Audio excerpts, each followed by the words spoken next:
Hi, this is Mia Deneen, and this is Thoughts from the Prayer Closet. Today I want to just take a couple of minutes to talk to you about the life of Joseph, and you can find his story in the book of Genesis. By all personal estimations, Joseph had a very hard life. He was, as a youth, he was the youngest of 11, and he was the favorite son of his father. And because he was the favorite son, he received special considerations, special gifts from his father, and it drove a wedge between he and his older brothers. And so his older brothers decided that they were going to kill him.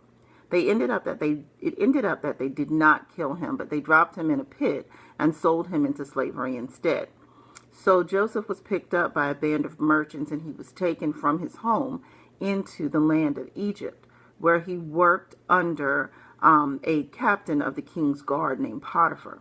Now, he accepted his plight as a servant. He was a very good servant until Potiphar's wife began to try to seduce Joseph. And when he thwarted her advances, she lied on him, said that he had attacked her, and Potiphar, which was her husband, sent Joseph to jail.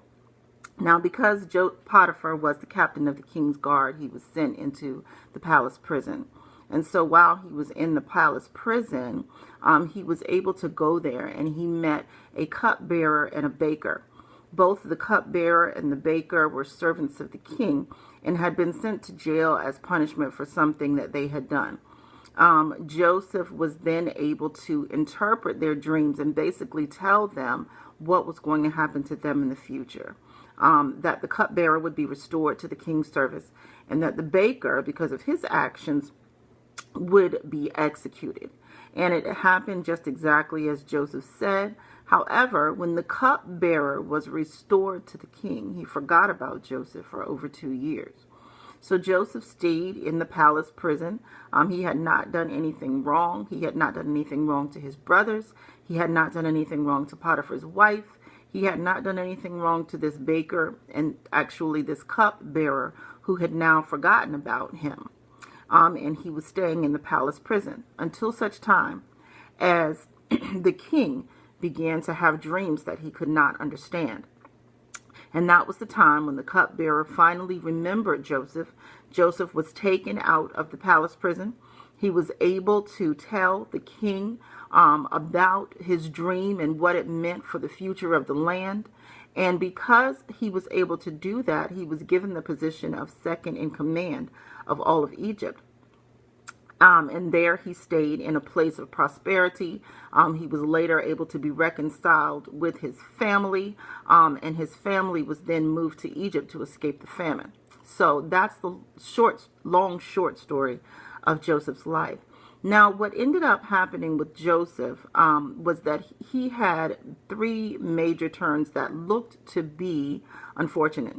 The first was being sold by his brothers into slavery.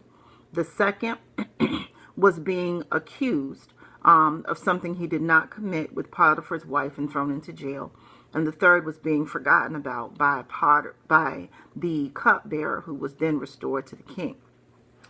And in church, I've always heard this story, and the preachers have always said, well, Joseph had a hard life. There were so many bad things that happened to Joseph, but in the end, he was able to succeed, and he was able to excel.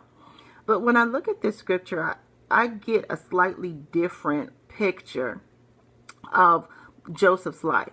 What I would like to propose to you today is that Joseph's life and his success and his prosperity was a setup from the very beginning.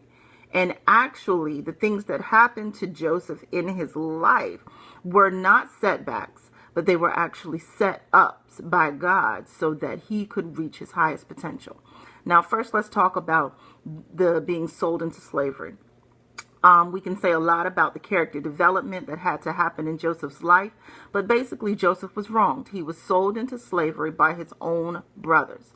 However, Joseph was in the land where the famine was going to transpire. And then he was brought out of that land into the land of Egypt. He was placed strategically by God, I believe, under the captain's guard, under the guardianship of the captain's guard as Potiphar's servant. He served well under Potiphar. He had a good reputation. And so when things went down that he was accused by Potiphar's wife of making a pass at her or trying to seduce her, he was thrown into prison, but not just any prison. It was the palace prison. So while he was in the palace prison, he had an opportunity to meet people who were already working in the king's service. And no, it didn't happen right away. But when the fullness of time came about, the cupbearer remembered Joseph, and Joseph was able to then go straight from the palace prison to being in front of the king. Now, that would have never happened if he had stayed in good graces with his family in Canaan, because he wouldn't have been there. It would have never happened if he had stayed in good graces with Potiphar, because he would have never been there. However, because all of those things were actually setups by God to get him in the position where he needed to be, he was in the right place at the right time to tell the king about his dream, and to also set things up so that many people could be saved due to Joseph's plan.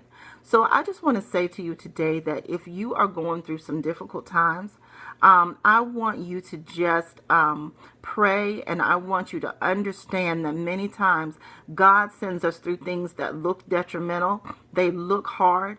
However, they are taking us somewhere.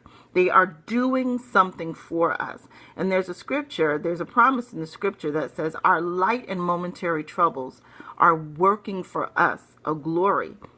They're doing something for us. And so there are many scriptures in the Bible where the Bible talks about our trials and our tribulations actually doing something for us, working perseverance in our heart, getting us to the place where we need to be so that we can reap the full blessings of God.